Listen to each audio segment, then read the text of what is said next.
மயிலாடுதுறை நகரில் கடந்த 2007ஆம் ஆண்டு முதல் பாதாள சாக்கடை திட்டம் செயல்படுத்தப்பட்டு வருகிறது.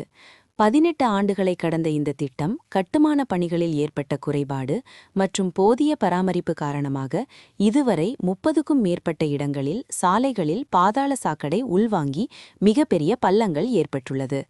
அவற்றை தற்காலிகமாக சீரமைப்பதும் தொடர்ந்து பாதாள சாக்கடை உள்வாங்குவதும் மயிலாடுதுறையில் தொடர்கதை ஆகி வருகிறது.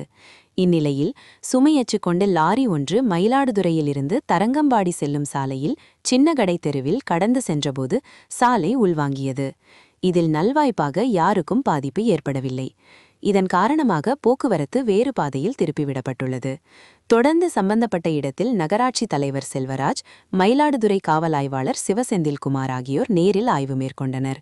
பாதாள சாக்கடை சீரமைக்கும் பணி தற்போது துரிதமாக நடைபெற்று வருகிறது.